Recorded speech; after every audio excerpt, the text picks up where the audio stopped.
दोस्तों, हम अपने परिजनों की मृत्यु होने के बाद उनका अंतिम संस्कार करते हैं, लेकिन इंडोनेशिया में एक ऐसी जनजाति है जो अपने चाहने वालों को कभी भी खुद से अलग नहीं होने देती है।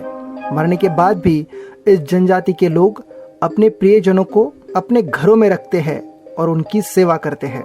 इंडोनेशिया के सुलावेसी इलाके में तोरजा नाम की एक ऐसी जगह है जहाँ के ट्राइब लोग अपने मृत प्रियजनों की लाशों को एक कमरे में रख देते हैं, जबकि परिवार का दैनिक जीवन हमेशा की तरह चलता रहता है।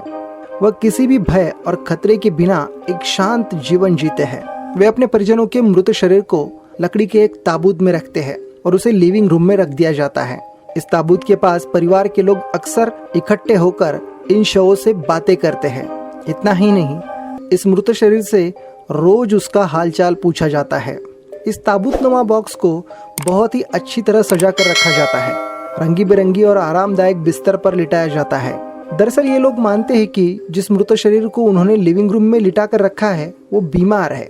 अक्सर परिवार में जब लोग वहाँ आते हैं तो उन्हें इन शवों से परिचित कराया जाता है। आपको वहाँ कई घरों में ऐसे 15 से 20 साल पुराने शव मिल जाएंगे। लोग मृतक के शव को बरसों बरसों तक सुरक्षित रखते हैं। बरसों रखे जाने के कारण शवों की त्वचा कड़ी और खुरदरी हो जाती है। आमतौर पर ऐसे शवों को कपड़ों की कई परतों से ढककर रखा जाता है। कई घरों में तो बच्चे भी इन शवों के आसपास खेलते हैं, उनसे बातें करते हैं और पूछते हैं, बाबा तुम आखिर उठते क्यों नहीं हो? तब घर के सदस्य उन्हें डांटते हैं और बोलते हैं, अगर बाबा उठ जाएंगे तो तुम पर गुस्सा होंगे। दोस्तों, इस क्षेत्र में परिवार का मुखिया जब मर जाता है तो लोग उसके शवों को लंबे समय तक सुरक्षित रखते हैं और ये मानते हैं कि वो अभी भी जिंदा है। किसी बाहरी व्यक्ति को ये देखने में बहुत अजीब लग सकता है, खासकर दुनिया के ज्यादातर हिस्सों में रहने वाले लोग मृत्यु के बाद अपने परिजनों का अंतिम संस्कार कर देते हैं, लेकिन इंडोनेशिया के इस इलाके में मृतक परिजनों को घर पर रखने की परंपरा सदियों पुरानी है। वह मृतक को अपने परिवार का वर्तमान हिस्सा ही मानते हैं। वास्तविक तौर पर वह परिवार में मृत हुए शख्स का अंतिम संस्कार कई सालों बाद करते हैं।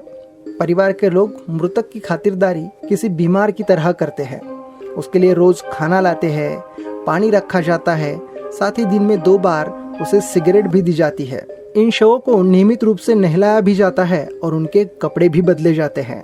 इस आबादी के लोग मानते हैं कि अगर वो इन शवों की देखभाल नहीं करेंगे तो वो मुश्किल का सामना करेंगे।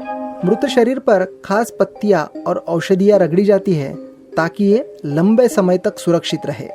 हालांकि मौजूदा समय में मृत शरीर को केमिकल फार्मलिन से भी संरक्षित किया जाता है। मृतक के शरीर में फार्मलिन का इंजेक्शन लगाया जाता है। आमतौर पर मृतक के साथ परिजनों की भावनाएं मजबूत जुड़ी होने से वह ऐसा करते हैं। यह प्रजाति अब ईसाई धर्म अपना चुकी है। अक्सर उनके रिश्तेदार इस मृत शरीर को देखने के लिए आते हैं या फोन से उनका हालचाल पूछते हैं, क्योंकि ये लोग मानते हैं कि जब तक मृत शरीर घर में सोया हुआ है तब तक वो अपनी इर्द गिर्द की सारी बातें सुन सकता है। जब इन शवों का अंतिम संस्कार किया जाता है तब ये माना जाता है कि वह वाकई अब इस आत्मा के ऊपर जाने का समय आ गया है। अंतिम संस्कार काफी धूमधाम से किया जाता है। इसमें दुनिया भर के उनके रिश्तेदार और मित्रों को बुलाया जाता है। कई बार ये अंतिम संस्कार कई दिनों तक चलता है। तोराज लोग अंतिम संस्कार में शव को दफनाते या जलाते नहीं हैं, बल्कि इसे गुफा या पर्वत पर रख देते हैं।